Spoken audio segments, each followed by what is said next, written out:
Hello, welcome to my channel. I'm All Things Wrestling, and today I'm going to be giving my SummerSlam 2016 predictions.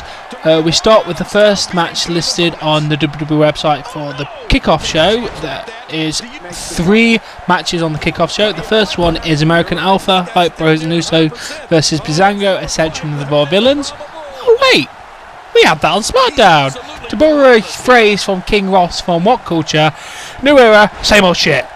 Seriously, why again? It was shit the first time. Either way, the faces are going over because American Alpha's got so much momentum behind them. You have no way of derailing that. If you make them lose, they will just go down and down and down, and you can't ruin American Alpha. Please, for the love of God, don't ruin American Alpha. Then we go on to our second kickoff show match, Sami Zayn and Neville versus the Dudley Boys. When the hell did Sami Zayn and Neville become a tag team? This makes no sense. There's no setup for this match. At least the first match actually had a match before and there was a setup for it, but they just slung Sami Zayn and Neville together to give them something to do. Either way, Sami Zayn and Neville are going to go over because Dudley Boys are there to elevate new tag teams. Maybe Sami Zayn and Neville will be a good tag team, maybe? I don't know. We'll see how that goes, but either way, Sami Zayn and Neville for the win. Then we have our best of 7 series first match, Cesaro versus Sheamus, as our last kickoff show match. I don't think Cesaro will win this one because he's already had 2 victories over Sheamus, and the feud's not going to be in any point interesting if Cesaro just gets win after win after win.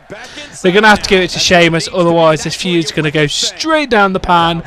Lucky it already has, because nobody wants to see this. 7 bloody matches. We've already had 2. There's going to be 9 overall matches.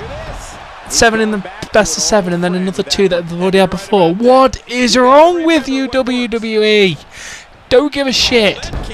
Then we get on to our first WWE SummerSlam match, Carmella, Becky Lynch and Naomi versus Natalya and Alexa Bliss.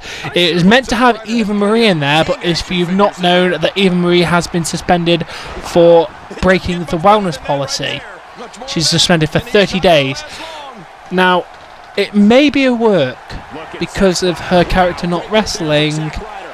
It just seems to come straight out of nowhere. Plus she hasn't been wrestling, why would she have been taking stuff? Anyway, the faces are going over. Originally in my first predictions video I said the heels because of Eva Marie, but since she's not there at all, I'm going to have to give it to the faces. Carmella, Becky Lynch and Naomi are definitely going to win. Then we get on to our Intercontinental Championship match between The Miz and Apollo Creed, whatever you want to call him. The Miz is retaining. You can't give it to Apollo Crews. It's way too early and he's not got enough character to hold the belt. It would just drop the prestige of the belt so much that it's still trying to recover from bad champion after bad champion. Gotta leave it on The Miz. Then we get on to Enzo and Big Cass versus Chris Jericho and Kevin Owens. I like this feud. It's not the best built, but I like seeing these guys having something to do.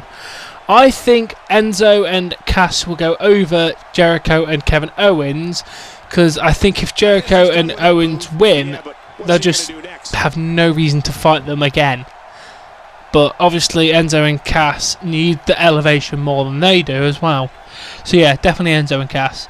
Then we have the WWE Tag Team Championship match between the New Day and Gallows and Anderson. And goodbye New Day champions. Yeah, the New Day are losing. Sorry. They've got to give it to Gallows and Anderson. They need a win like this.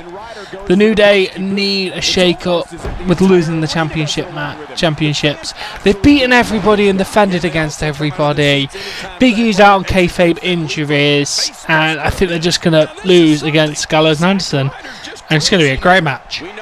Then we have WWE Women's Championship match between Sasha Banks and Charlotte with Dana Brand at ringside. Sasha Banks will retain. Charlotte won't be able to do it on her own. I think that's what the feud they're hopefully going to build up, because that's what we all thought with Rick. Then she got Dana, and now she has nobody, so I don't think she'll do it. So come on Sasha Banks, we need the boss to be the Women's Championship for longer. She needs to be the champion longer. Then we have our US Championship match between Rusev and Roman Reigns. I'm have to go with Rusev. Roman Reigns cannot win it. The Bulgarian Beauty is amazing. He needs to retain it. Please, for the love of God, do not give it to Roman Reigns. Please. Oh God, yeah, Rusev. Then we get on to our John Cena versus AJ Styles match, and as you should all know, Jon Stewart is hosting the SummerSlam again. I think he's going to screw over John Cena like he did last year, and AJ will pick up the win. Because trust me, John Cena's not going to get knocked down any class from losing to AJ Styles, but he will leave AJ Styles at a main event level if he beats John Cena. Otherwise, AJ Styles just fall a bit further down if he loses. So AJ's going to have to win.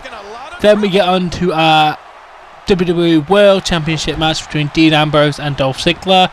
And I'm torn between this one because Dolph's getting so good on the mic at the minute. But I don't think they're going to take it off Dean. It's a bit too early in his reign. And to be honest, I want Dean to have it at least a couple more months. To be honest, he's only had it since, what was it, Money in the Bank. So it's not really been that long, so keep it on Dean. Then we have Finn Balor and Seth Rollins to crown the first Universal Champion. I think they're going to give it to Finn Balor. Because Seth Rollins is a main event player. And I don't think he's going to be able to beat the Demon, but I think he's going to keep chasing it and the feud's going to keep going on. Seth Rollins is just going to get even more and more annoyed. There's only one alternative I can think of how it's going to end. Because obviously Finn Balor, if he wins and then joins with Gallows and Anderson, they'll both have two championships. Or if not, Seth Rollins is going to win and do a face turn. I think Finn Balor taking it is more likely, but there is a Seth Rollins face turn in it to give him a handshake at the end of the match. Which, I don't know, it's going to probably be good either way, but I definitely think Finn Balor's taking it. And then we have our last match, Brock Lesnar versus Randy Orton. Why is it listed as the main event? I know it doesn't actually say on the website, but it's the top match. I know they're building everything around it, but title, a new championship being crowned, going on before Brock Lesnar and Randy Orton. Originally I said Randy Orton is going to beat Brock Lesnar, but I think I'm going to reverse my decision. I don't think they're going to end Lesnar there. I think Randy Orton's going to have a hell of a go at him, a couple of RKOs. He's going to be shocked when he kicks out, and I think eventually he'll go to Suplex City. Yeah, Brock Lesnar's definitely going to win that match. Well, anyway, this has been my predictions for WWE SummerSlam 2016. I hope you've enjoyed this video, and I'll catch you later.